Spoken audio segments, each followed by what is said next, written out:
Some say he's a technical whiz. Some say he was born in Cornwall. While some say that he's on a journey. It's The Journey, and here's your host, David Hackett.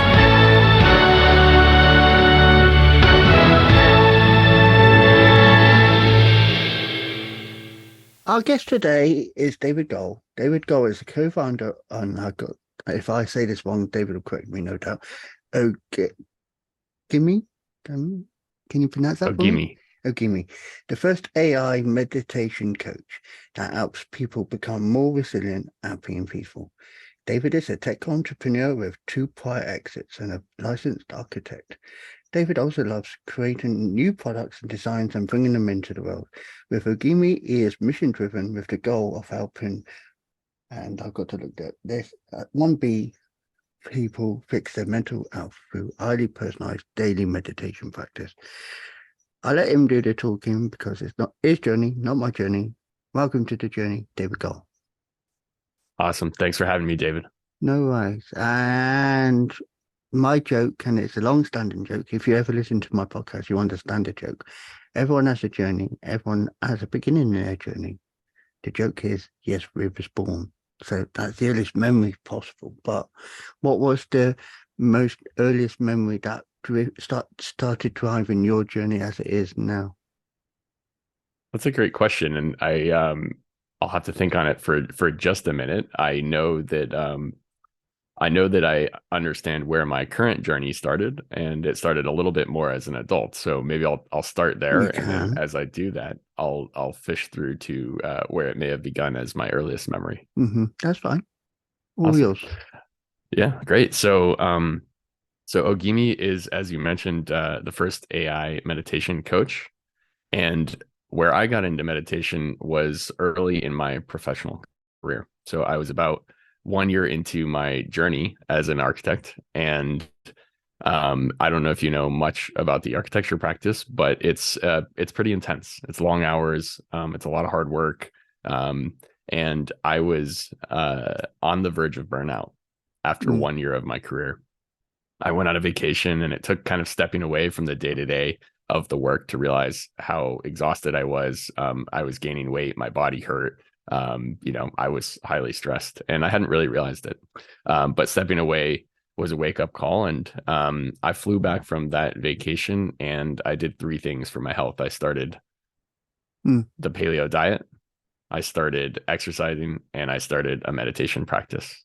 And so this was 15 years ago. I've been a regular meditator since, and it's been deeply meaningful to me in keeping me grounded and focused and sane through what was the next 5 years of my architecture career, and then 2 startups prior to Ogimi. And so as you can imagine, startups, also high intensity, a lot of stress, a lot of pressure, but having this practice throughout that process has been a really strong tool in my toolkit to keep me capable of continuing onward.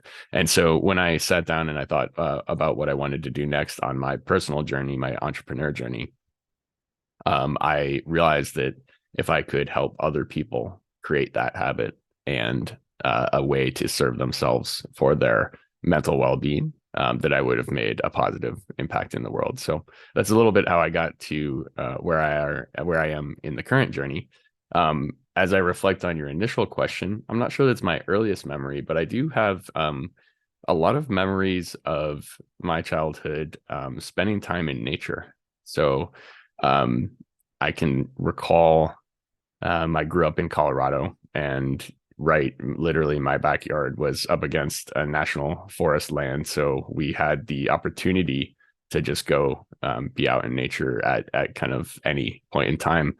And I'm realizing, since you mentioned it, that I'd spend a lot of time just at peace in nature, sitting, watching a river flow, or sitting in a bow of trees and listening to the wind blow through the leaves.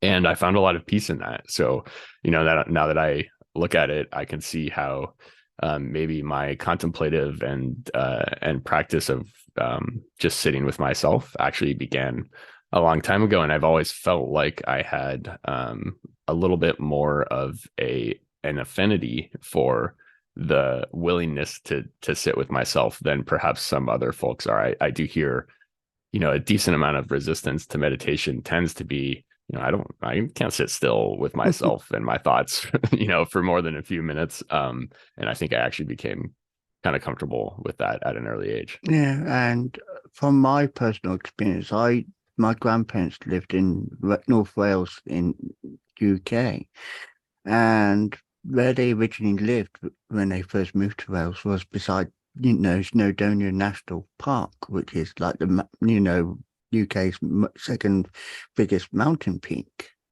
Now, I used to go walks into the Snowdon National Park and the mountains because I found peace and tranquility, and obviously there was no cars, there was nothing.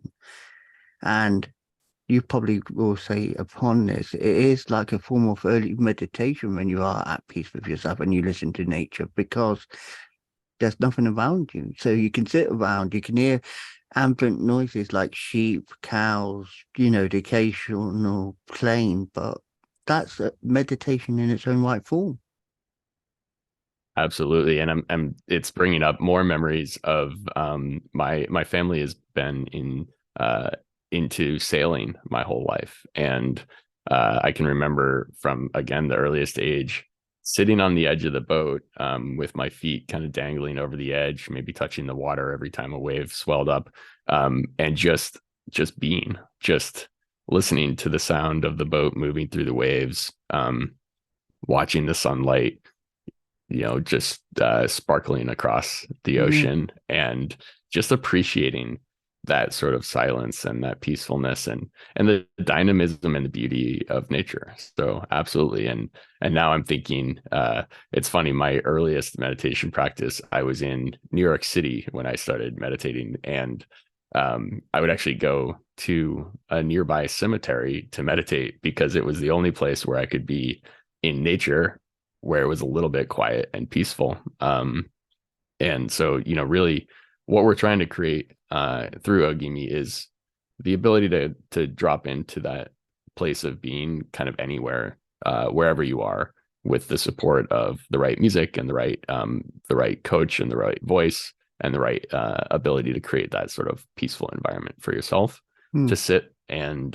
really process whatever you need to process. Yeah, and you said about a graveyard, churchyard. That's what I did when I was younger as well. When I had, and I'm not saying I was perfect in school, when I was mad or upset at school, instead of going to outside classroom, I just went straight out of school and into the churchyard next door, because that was a quiet reflection. And they always knew David's gone to the churchyard. It's like, yeah, but don't come into that churchyard. Yes, I've ran out of school. I know I shouldn't have done that, but you know where I am.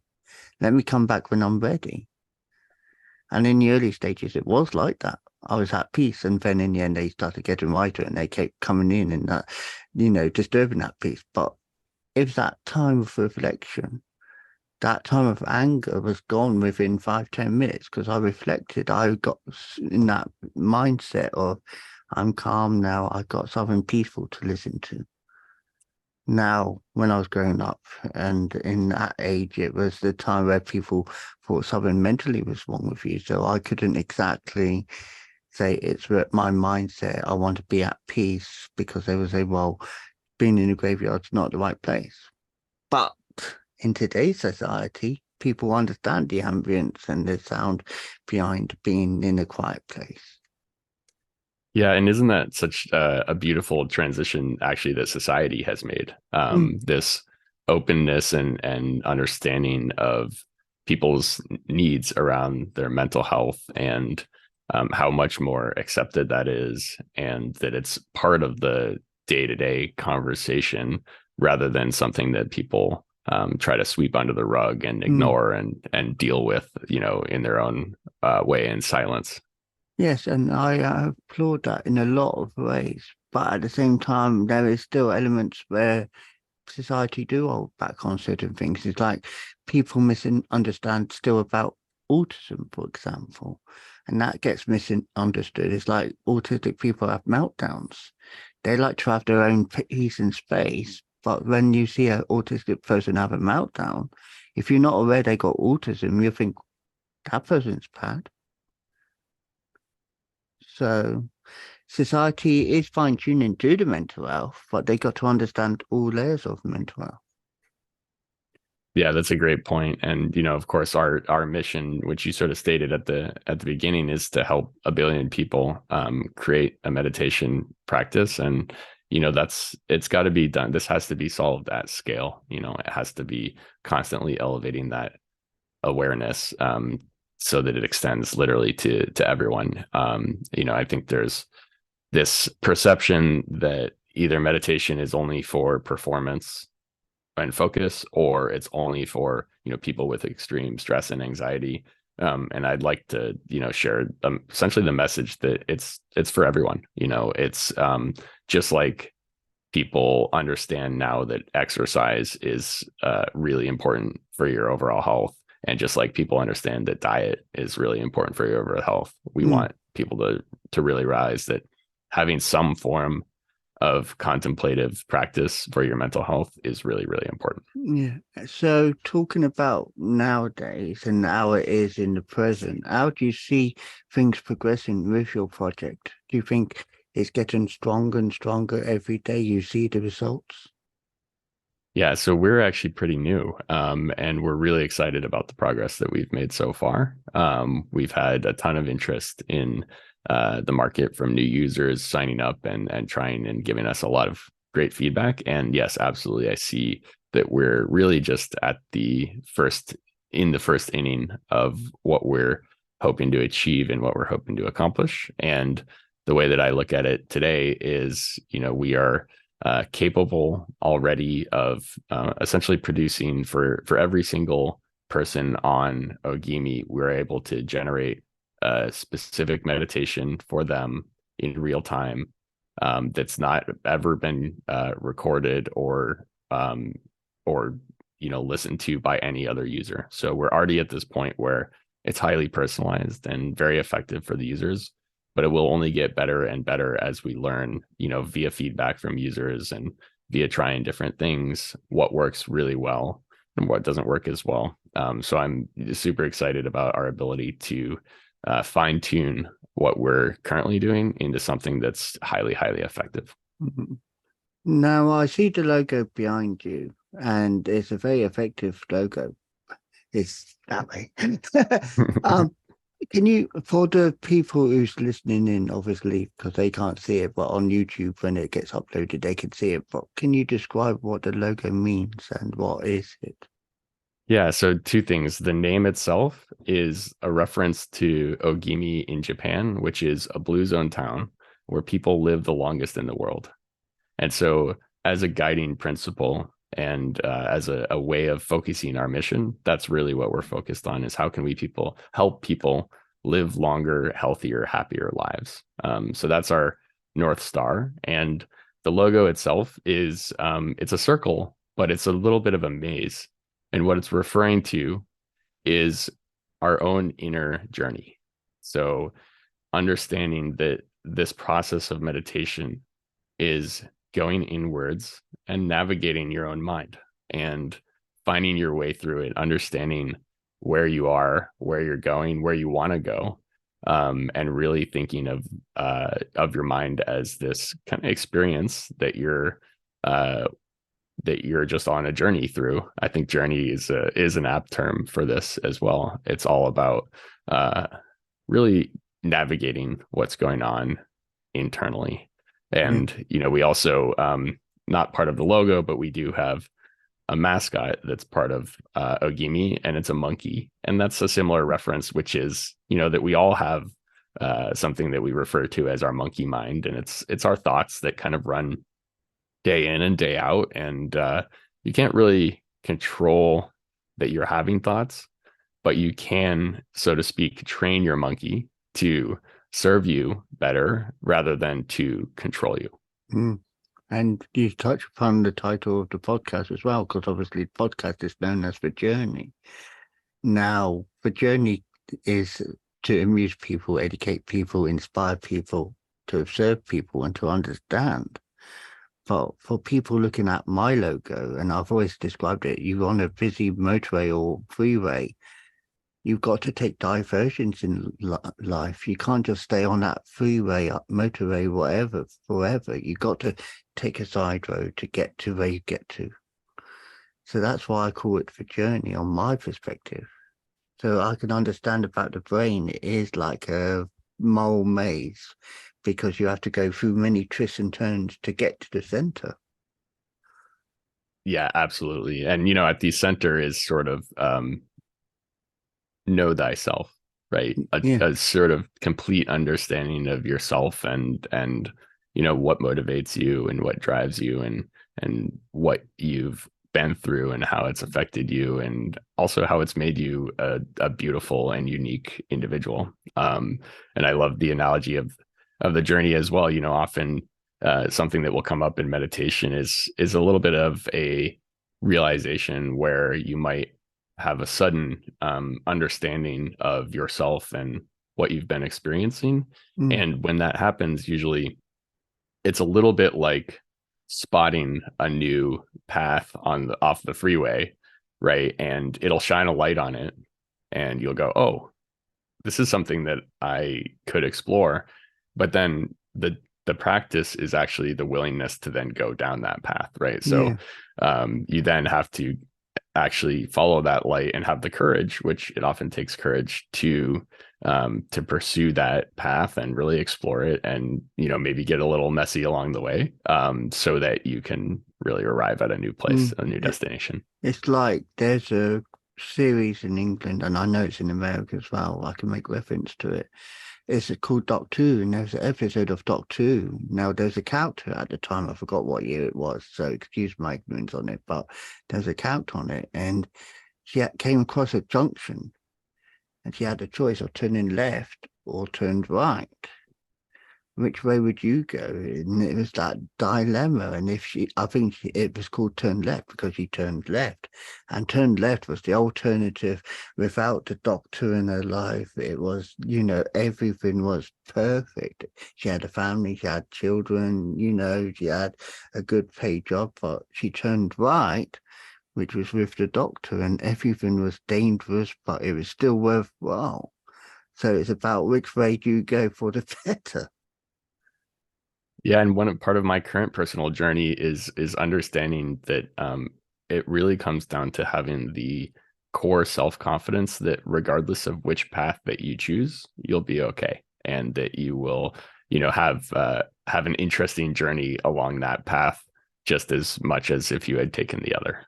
Yeah, and I always say every destination, whichever way you go, ends up to the same destination. It just may take longer or shorter. Yeah, and ultimately the destination again is kind of yourself, right? It's your own personal journey is the destination. Your own destiny, as they say. So I'm going into websites now. People get in contact with you. How can people get in contact with you? How can they be part of this experience? Yeah, I'd love people to try it. Ogimi is free for everyone to try. So that's been important to us to stay committed to, helping people get acquainted with meditation without any barriers. So easiest thing to do is to head over to our website, which is ogimi.ai. So it's OGIMI.ai, and easy to sign up from there and to try it. And what would be most important to me is that folks do give it a try and they let us know what they think and how we can improve, because ultimately our mission is to help you. And so if you see something that could use improvement, please reach out and chat with us and let us know. Last of all, David, if you to give one bit of ray of inspiration to people watching or listening, what would you say to that person watching or listening now? Yeah, I think I would say that a lot of people get intimidated by the idea of meditation. And so I'd like to leave you with the understanding that just sitting with your eyes closed for only 5 minutes is all you need to do. Just take the time, sit down with the intention to just be with yourself, and set a timer on Ogimi for 5 minutes, and realize that you don't have to sit for 20 minutes, 30 minutes, an hour to start the practice. So, I just really encourage everyone to take that step. It's a small commitment, but with a big outcome. Thank you for sharing your journey with us today, David. Thanks for having me, David. Appreciate you. Thank you.